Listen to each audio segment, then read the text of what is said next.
Mesdames et messieurs, bonjour ou bonsoir. Bienvenue, on se retrouve encore pour un nouveau rendez-vous de l'autre journal. Ferdinand Haïté, il est le directeur de publication du journal Alternative. Isidore Kouanou, il est le rédacteur en chef. Et c'est avec eux que nous allons questionner la responsabilité des acteurs togolais dans la lutte pour le changement démocratique, l'état des villes togolaises et l'initiative du gouvernement de délocaliser ses conseils des ministres à l'intérieur du pays. Nous reviendrons sur le sujet et puis nous parlerons de la recrudescence des accidents sur les routes et surtout de l'augmentation des frais au niveau des péages. Bienvenue pour comprendre et savoir l'actualité. Gidor, bonjour. Bonjour Claver. Merci d'être là. Merci. Ferdinand. Bonjour Claver, bonjour à tous ceux qui nous suivent. La première question qui va nous amener à l'actualité sociopolitique togolaise, c'est l'Algérie où il y a une manifestation montre anti-candidature de Bouteflika. Isidore, comment vous suivez l'actualité en Algérie, dans ce pays? Oui, l'actualité en Algérie, tout le monde la suit avec intérêt, puisqu'aujourd'hui, avec le désir du président algérien, qui a déjà fait quatre mandats et veut faire le cinquième, le peuple se lève et dit non. Parce que déjà, on voit l'état dans lequel se trouve ce monsieur et qui prétend briguer un cinquième mandat. Parce que le peuple, aujourd'hui, tout le peuple algérien est dehors, s'élève contre ce quatrième mandat. C'est pour dire aujourd'hui aux chefs d'État africains, aux dirigeants africains que les peuples africains aujourd'hui sont émancipés. Et ils ne veulent plus être dirigés par des gens qui n'ont aucun projet, des gens qui n'ont aucune vision pour l'Afrique, pour les peuples africains. Et c'est ce que démontre aujourd'hui le peuple algérien en se retrouvant dans la rue, en se levant contre cette prétention de Abdelaziz Bouteflika qui veut briguer un cinquième mandat. Je crois que cette lutte est partagée par tous les peuples africains et qui les soutient aujourd'hui. Aujourd'hui, le président se retrouve en Suisse, sous soin. Ferdinand, au-delà de la détermination des Algériens, alors ce qu'on salue aujourd'hui, c'est l'attitude des forces de sécurité. On voit même les enfants postés en photo avec les forces de l'ordre. Ça fait la une de la toile. Oui, il faut placer le contexte de l'Algérie dans la région et dans la droite ligne de ce qui s'est passé, ce qu'on a appelé le printemps arabe il y a quelques années. Il ne faut pas perdre de vue que l'Algérie était le seul pays qui n'a pas bougé. Quand la Tunisie a bougé, quand l'Égypte a bougé. Vous voulez parler du printemps arabe? Les mouvements en Libye, chaque pays il y a eu des fortunes diverses. Moi j'étais récemment en Tunisie, les gens sont contents d'avoir envoyé le dictateur Ben Ali et toute la mafia qui l'entourait, mais pour autant les problèmes ne sont pas encore réglés, la vie devient de plus en plus difficile et donc l'Algérie était le seul pays à avoir échappé à ce printemps arabe. C'est un phénomène cyclique et du coup l'Algérie se réveille aujourd'hui contre un président qui est totalement zombie. C'est une zombification du pouvoir. Il ne faut pas perdre de vue que Bouteflika est aux affaires depuis les années 60. Bouteflika était ministre des Affaires étrangères de Ouari Boumediene, je crois en 1962. Il avait à peine 25 ans, il était le plus jeune ministre à l'époque. Et depuis cette période-là, donc plus de 50 ans déjà, il est dans le débat politique en Algérie. Et aujourd'hui, on se rend compte que ce monsieur a perdu toutes ses facultés, mais ce sont les généraux qui gèrent l'Algérie, parce qu'il y a d'énormes intérêts en Algérie, le pétrole, le gaz. L'Algérie possède l'une des armées les plus efficaces en Afrique, et donc c'est les généraux qui tiennent le pouvoir, qui manipulent Bouteflika et les autres, et donc c'est contre eux que le peuple se soulève, parce que il ne suffit pas de faire partie de Bouteflika, il faut arrêter la gestion du pouvoir politique par les généraux depuis des années. Et donc c'est de ça qu'il s'agit, et il faut saluer la détermination de ce peuple algérien. Il faut saluer aussi le professionnalisme des forces de l'ordre qui ne font pas pour l'instant usage de répression, qui ne vont pas dans le sens de la répression sanglante. Mais n'oubliez pas que l'histoire de l'Algérie a été toujours une histoire suffisamment sanglante, avec ce qui s'est passé dans les années 90 avec le fils dirigé par Ali Benadj et puis Abbassi Madani, qui avait remporté des élections. Et comme ça s'est passé récemment en Égypte, le fils a été attaqué, dissous, parce que c'était une organisation qu'on avait qualifiée de terrorisme. Et puis le reste des militants du fils sont rentrés dans le maquis, sont devenus des terroristes. Ils ont fait plein d'attentats jusqu'en Europe. Et donc on espère que l'Algérie va se défaire de cette présidence zombifiée qu'incarne aujourd'hui Bouteflika et tous les généraux qui sont derrière. Je donne un mot et on passe à un autre sujet, surtout en parallèle avec le Togo, où on tire sur les enfants. À Algérie, on voit des enfants avec les soldats, les forces de l'ordre. On ne peut que saluer ce professionnalisme des forces de l'ordre, des militaires algériens.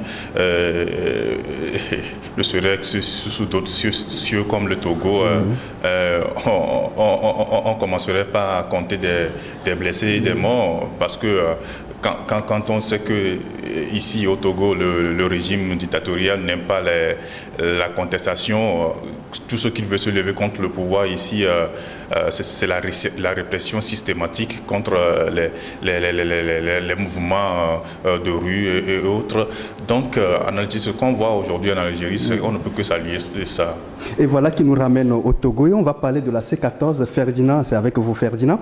Mais comment la C14, on en parle, on en parlait, on en parle, et peut-être on en parlera toujours, surtout avec cette pagaille qui a pris ces derniers moments une allure vraiment incroyable. C'est chaque camp, on se dit, dans chaque camp, on se dit, on est prêt à faire des déballages, on annonce les conférences de presse ici et là. Finalement, on assiste à une pagaille générale. Non, je pense que la C14, dans sa forme telle que nous la connaissons, n'existe plus. Parce que des gens se sont publiquement exprimés qui ne font plus partie de la C14 ou qui ont suspendu leur participation. Et dans les interventions, vous sentez bien qu'ils sont plus près d'y retourner. Donc, on ne peut plus fondamentalement parler de la C14 aujourd'hui. Maintenant, pour le reste, il faut sauver les meubles. C'est ce que j'ai dit la semaine dernière ici lorsqu'on a fait les émissions. On a enregistré pour dire que leur pouvoir ne veut pas faire les réformes. Ça, il faut l'avoir en tête. Même à minima, le régime de Faure Gnassingbé ne veut pas faire les réformes. Alors, les messieurs et dames de la fameuse C14, si on peut l'appeler encore ainsi, ont intérêt à laisser tomber les problèmes les guerres de leadership, les problèmes de personnes, les prétendus déballage qu'on veut faire sur la place publique pour aller à l'essentiel. L'essentiel, c'est de remobiliser les populations, c'est de créer à nouveau le bras de fer, le rapport de force qui permettent au pouvoir de reculer. Sans ça, il n'y aura rien, personne ne bougera. Il ne faut pas croire que dans un orgueil ou dans une surestimation de soi, que seul on peut faire quelque chose. Non, dans cette affaire-là, l'aventure solitaire est périlleuse. Et en plus, la grande leçon qu'il faut tirer du 19 août, c'est que seul on ne peut rien. C'est parce que seul on ne peut rien qu'on a dû créer une coalition pour le faire ensemble. Donc ceux qui veulent se lancer dans les aventures solitaires, moi je pense que c'est très périlleux pour eux. Il faut s'entendre sur le minimum pour avancer. Dans cette C14, durant les 18 mois que nous avons connus, j'ai dit, je le martèle, tout le monde est responsable. Chacun, à un niveau donné, a posé un acte qui a nu au déroulement ou à l'avancée de la lutte, soit par ego, soit par calcul, soit par je ne sais pas quoi, et donc chacun a posé un acte. Et donc il faut arrêter de faire des déclarations à l'emporte-pièce.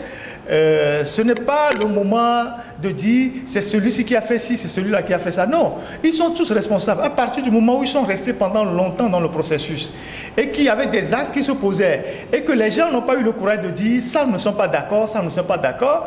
Ou à un moment donné, certains ont décidé de faire des manifestations, d'autres ont dit on s'oppose. Ou il y a des soupçons qu'il y a eu des problèmes d'argent, tout ça. Tous, ils sont responsables à divers degrés. Donc, ce n'est pas la peine pour certains de vouloir se blanchir et dire que oui, nous on était plus lucides, c'est les autres qui nous ont conduits dans le gouffre. Non, ce raisonnement-là, moi je ne l'épouse pas. Maintenant, il faut calmer les esprits, il faut reprendre les choses calmement et puis bon, relancer la lutte parce que la diaspora aussi attend. Autant c'est désorganisé ici, autant dans la diaspora aussi les gens sont perdus parce que vous savez, la diaspora peut-être même c'est en pire que le pays. Il y a tellement de groupes qui s'affrontent, les gens qui s'attaquent.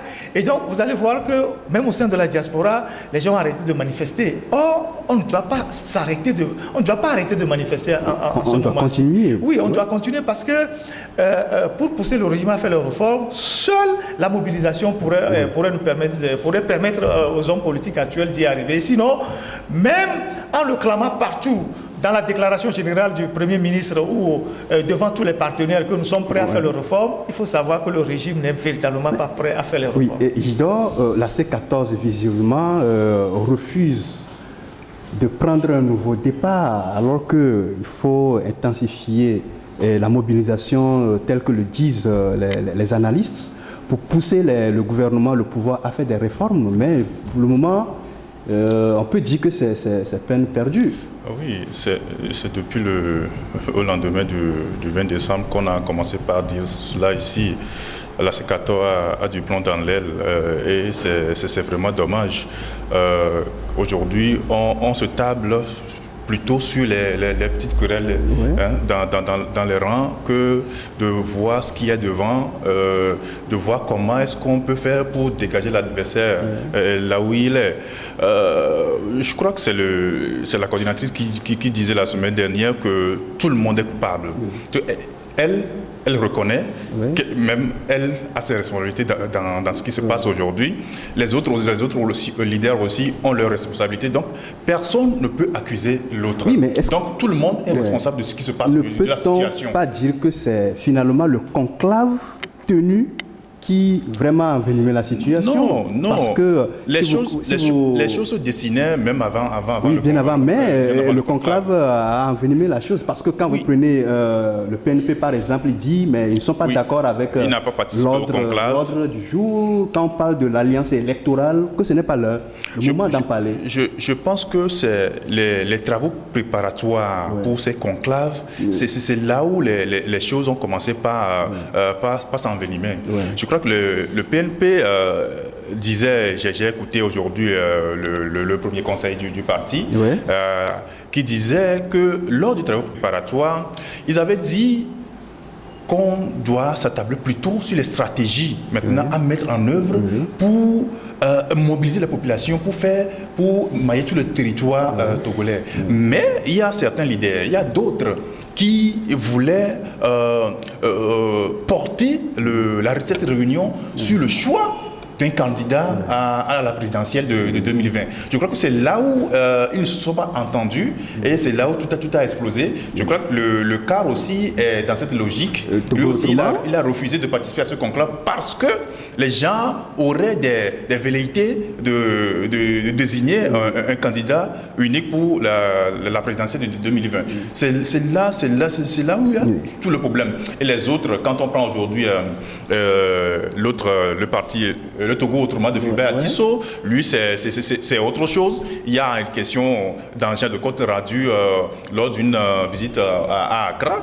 Et compte rendu qu'on n'a pas fait à Fulbert Tissot, c'est ce qui l'énerve aujourd'hui. Il y a question d'argent, tout ça là, voilà, on évoque et tout le monde prétend avoir des déballages à faire dans les prochains jours. Je crois que le PNP s'est annoncé pour demain. Il y a une conférence de presse que le PNP veut tenir demain. Mardi, la coalition, j'ai appelé un leader aujourd'hui qui m'informe que la coalition va tenir son conférence de presse à mercredi. Les autres aussi, tout le monde a des déballages. Je crois que vraiment c'est un véritable cafouillage. Et maintenant, Ferdinand, quand on remonte dans l'histoire, on a l'impression qu'on se retrouve toujours à la case départ. Où se trouve le mal togolais finalement? Non, dans cette histoire de la C14, il y a beaucoup de gens qui sont frustrés. Hein. Il y a des gens qui sont frustrés et ils l'expriment. D'abord, il y a des problèmes d'argent. Vous savez, nous, à l'alternative, pendant longtemps, on s'est tué sur certaines choses pour donner les chances à la lutte d'aboutir. On s'est abstenu de faire certaines révélations. On était au courant de beaucoup de choses qu'on n'avait pas voulu dire parce qu'il n'y avait aucun intérêt à le dire. On sait que, certains reprochent à d'autres. En octobre 2018, quand la médiation a commencé par le président ghanéen, les gens sont allés à Accra, chaque délégation, le président ghanéen a été un peu généreux.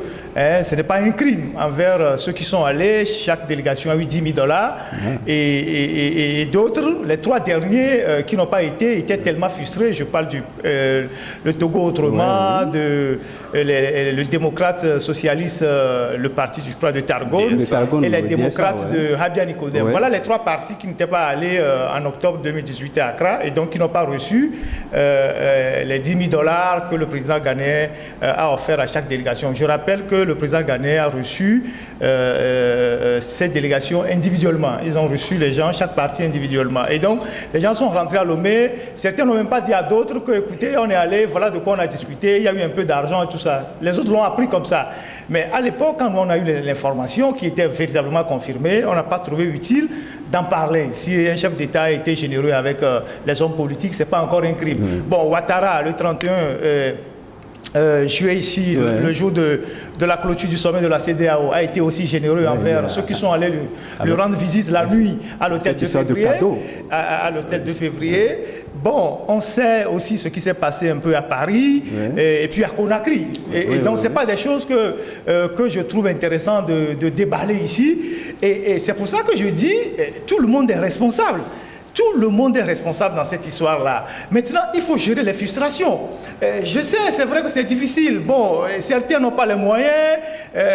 C'est difficile dans leur parti quand ils apprennent que d'autres ont eu l'occasion de gagner quelque chose et puis on ne leur a pas dit ou bien on ne les a pas associés. Ça fait un peu mal. Mais il faut gérer tout ça pour avancer. Parce que les Togolais qui sont derrière, qui souffrent, qui manifestent, qui sont sur le territoire et qui sont dans la diaspora, qui bravent le froid, tous les dangers, qui manifestent, ils ne sont pas là pour se bagarrer pour les affaires de 45 000 € de Ouattara ou bien 10 000 $ de Nana Akufo-Addo. Donc il faut se concentrer sur les objectifs. Les objectifs, c'est les réformes.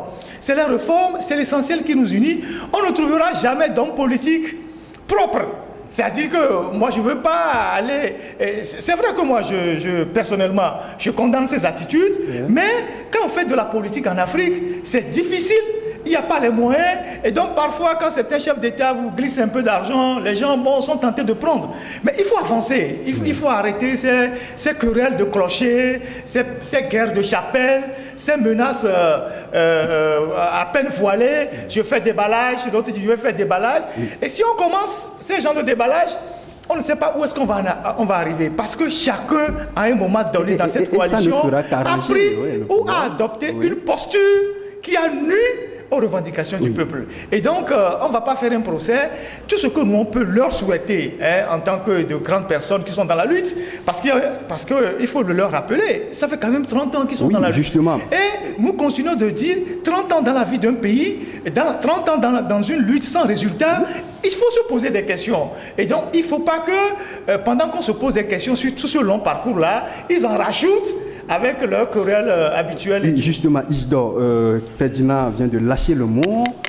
Si on reprend l'histoire politique togolaise, il y avait eu des coalitions et toutes les coalitions ont fini comme ça. Est-ce qu'on n'est pas en train d'assister au même sort?